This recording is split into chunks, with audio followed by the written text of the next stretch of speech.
नमस्कार, मैं अमिता जैन। आज का मेरा विषय मैथिली शरण गुप्त कृत साकेत का वस्तु पक्ष एक अध्ययन है। मैथिली शरण गुप्त खड़ी बोली हिंदी के पुरस्कर्ता कवि हैं। इन्होंने राष्ट्रीय संस्कृति, जनचेतना एवं पुनरुत्थान को स्वर दिया है। 1883 ईस्वी में चिरगांव, झांसी, उत्तर प्रदेश में सेठ राम शरण के पुत्र के रूप में इनका जन्म हुआ।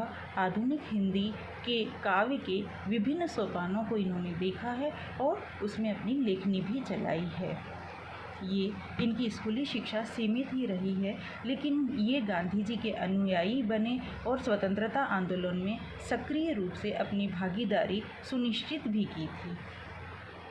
गांधी जी के ही कहने पर जनता ने इन्हें राष्ट्र कवि की उपाधि से विभूषित किया था।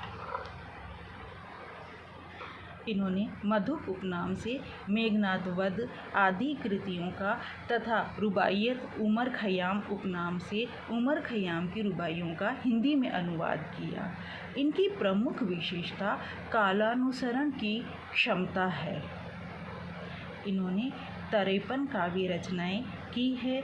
कुछ मौलिक है, कुछ अनुदित है, कुछ प्रबंध काव्य है और कुछ मुक्ता काव्य भी है। पंचवटी, जयद्रथ वध, साकेत, भारत भारती आदि इनकी प्रमुख रचनाएं हैं। साकेत के वस्तु पक्ष का यदि हम अध्ययन करें तो साकेत की कथा राम कथा है और इन्होंने तो लिखा भी है, राम तुम्हारा चरित्र स्वयं ही काव्य है, कोई कवि बन जाए सहज संभाव्य है। राम कथा की परंपरा वाल्मीकि रामायण, कालिदास, भास, भवभूति, तुलसी, केशव से होती हुई यहाँ तक आई और उसी परंपरा का इन्होंने अनुसरण किया।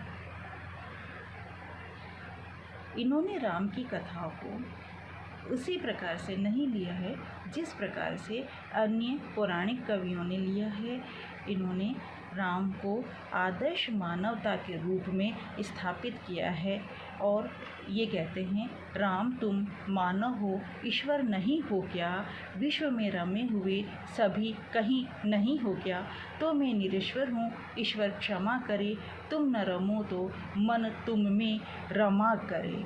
इनके राम इस धरती को स्वर्ग बनाने के लिए आते हैं और वो कहते हैं, मैं आर्यों का आदर्श बताने आया, इस भूतल को ही स्वर्ग बनाने आया।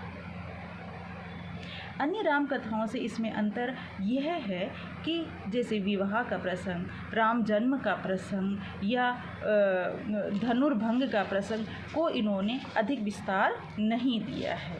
वस्तुनिष्ठ वर्णन की दृष्टि से यदि हम देखें तो इसमें चित्र, संस्मरण, विभिन्न दृश्य, कथा को कहने कथोपकथन शैली में कथा को कहने का तरीका इन्होंने अपनाया है। एक चित्र इन्होंने उर्मिला के माध्यम से उपस्थित करा है। कौन सा दिखाऊं दृश्य वन का, बता मैं आज, हो रही है आली मुझे चित्र रचना की चाह। पहला दृश्य, नाला पड़ा पथ में, किनारे जेठ जीजी खड़े, अम्बु अवगाह आर्यपुत्र ले रहे हैं था। महाकाव्यत्व की दृष्टि से पारंपरिक काव्य शास्त्रीय आधार पर इन्होंने सभी प्रकार के वर्णन किए हैं। इनकी कथा राम की कथा है। कथोपकथन शैली में इन्होंने कथा का वर्णन किया है। हालांकि इसमें कई बार वस्तु संगठन की दृष्टि से शिथिलता भी आ गई है, लेकिन वो कहानी कहने के आग्रह को मैथिली शरण गुप्त छोड़ नहीं पाए हैं। प्रबंध काव्य है ये। उदात्त कथा, उदात्त चरित्र, महान उद्देश्य और श्रेष्ठ कला के माध्यम से इन्होंने राम की कथा को कहा है और इसी कारण से यह काव्य महाकाव्य की श्रेणी में रखा जा सकता है। मंगलाचरण से इन्होंने काव्य की शुरुआत की है और राम के लिए अपना सब कुछ समर्पित करने की भावना इन्होंने व्यक्त की है। उदात्त पुत्र राम हैं और वो कहते हैं कि मैं इस धरती को ही स्वर्ग बनाने आया। नहीं यहाँ संदेश में स्वर्ग का लाया, इस धरती को ही स्वर्ग बनाने आया। रस की दृष्टि से देखें तो करुण रस एवं श्रृंगार रस इस काव्य में प्रमुख है, लेकिन प्रसंगानुसार अन्य रसों का भी इसमें समावेश हुआ है।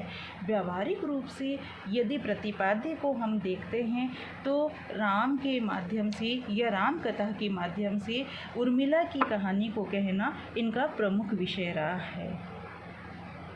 रविंद्रनाथ टैगोर के उपेक्षिता नारी एवं महावीर प्रसाद द्विवेदी के हिंदी कवियों की दृष्टि से ओझल उर्मिला नामक निबंधों ने इन्हें प्रेरित किया और उर्मिला की कथा को या उपेक्षिता नारी की कथा को इन्होंने महाकाव्य का प्रतिपाद्य बनाया और उर्मिला की कथा के माध्यम से इन्होंने नारी को गौरव प्रदान किया, नारी को महत्व प्रदान किया या नारी की तत्कालीन दशा जिसमें ये कहते हैं अबला जीवन हाय तुम्हारी यही कहानी, आंचल में है दूध और आँखों में पानी के माध्यम से नारीत्व को सम्मानित किया और यही साकेत का मूल प्रतिपाद्य है। धन्यवाद।